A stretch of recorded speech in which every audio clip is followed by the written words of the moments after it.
Hello, everyone. Jubilee Lipsy here. I'm the author of My Brother the King and of Sheaves and Stars. They're biblical fiction novels that I began publishing in 2021 through about 2023. And today I would like to talk a little bit about my writing process when it comes to biblical fiction novels. And this topic I feel like has been more on the main stage of the world right now with The Chosen and the House of David, and just more attention going to these biblical projects. It's been a long time since there's been this much focus on biblical projects that have actors and writers and producers that are at different levels pretty committed to the biblical narrative and getting on the inside of these stories, and even the artistic license that you may not agree with in some of these shows and movies and writings really get people talking and get people thinking about why do these stories matter, getting back into the Bible perhaps for the first time in a long time.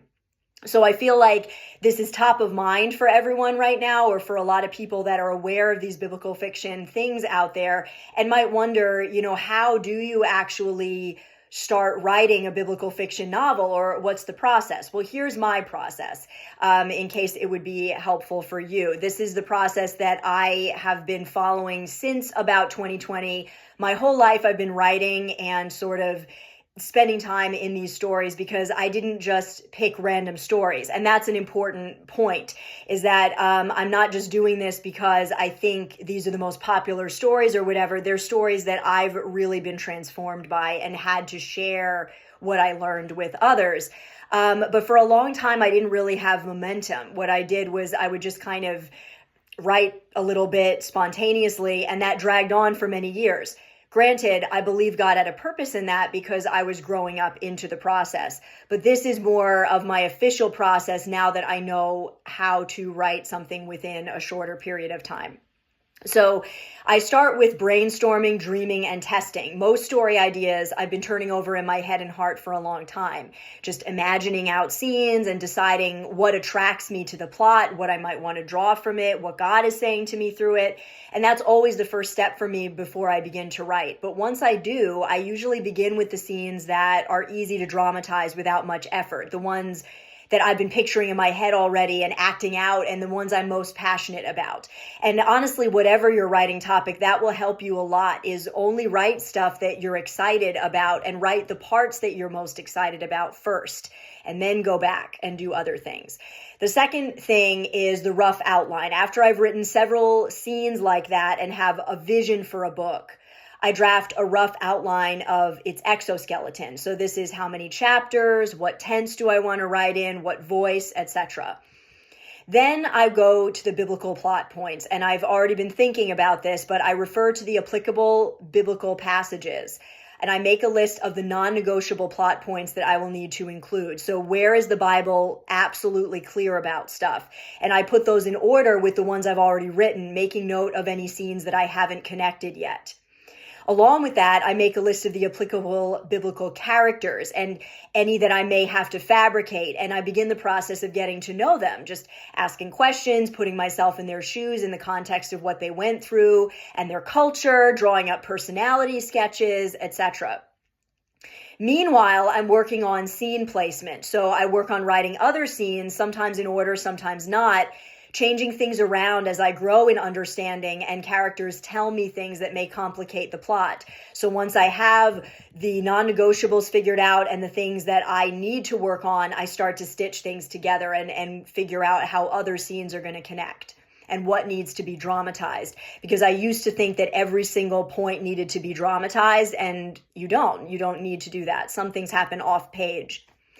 When I run into areas where I need research, this is where research comes in. A lot of people ask me, like, how do you know how much research you need to do? Because I want to be applicable to the culture, that I'm writing about, but I don't want to write a history book. So this is the point where, I try to keep things character driven and plot driven and driven by the heart that I want to bring to the story, the heart that the Bible brings to the story.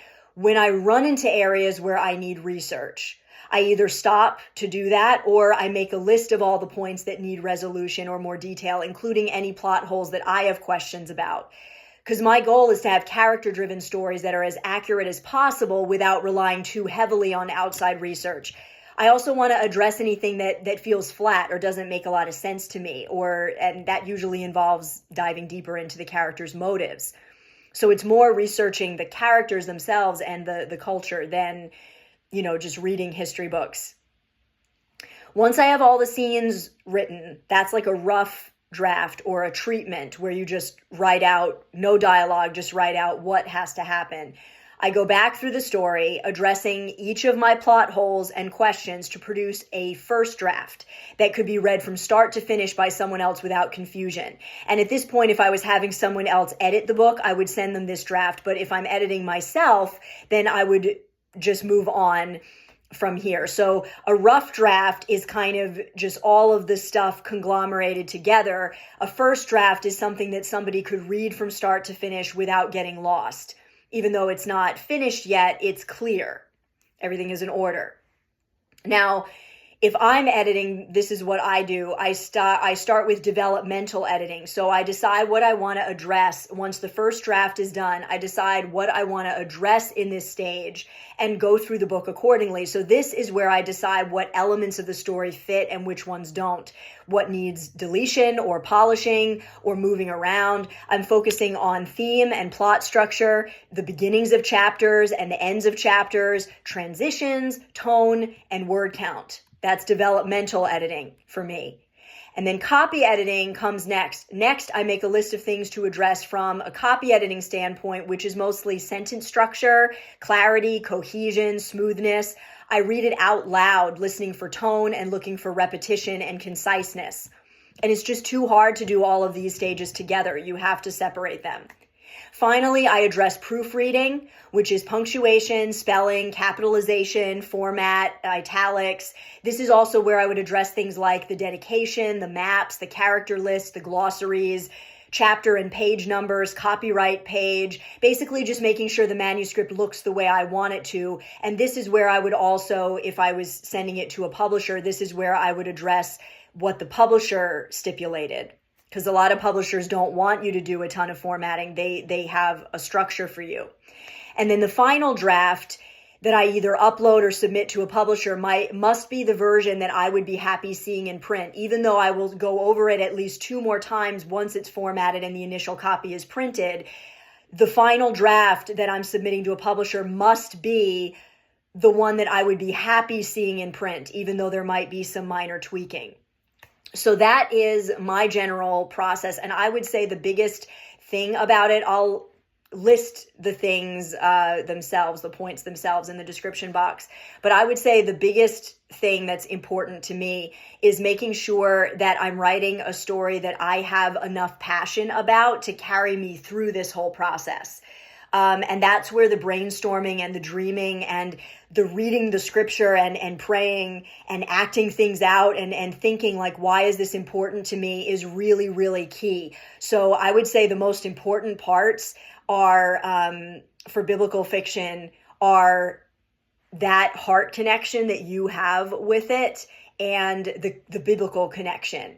Those things will carry you through so much of the other stuff. Because the story is right there. You're just dramatizing it. You're not paraphrasing it. Just this happened, this happened, this happened. You're not narrating it. You're dramatizing it. You're getting on the inside of it. And all of these steps is a lot of work. So it really needs to be something that you feel inside yourself like this is something God has transformed me through. And I have a revelation about it that I want to share. That is going to be the strength that weaves a thread of cohesiveness through the entire story. And that's going to keep it agreeing with scripture. That's what's going to carry the artistic license and all the work and all the struggle and everything is your heart connection to God and your heart connection to the Bible story itself. So I hope this helps. And I will also be posting on my website, jubileelipsy.com, about this as well. I just hope that this inspires you. And if you have any questions about any of the particular points, definitely reach out.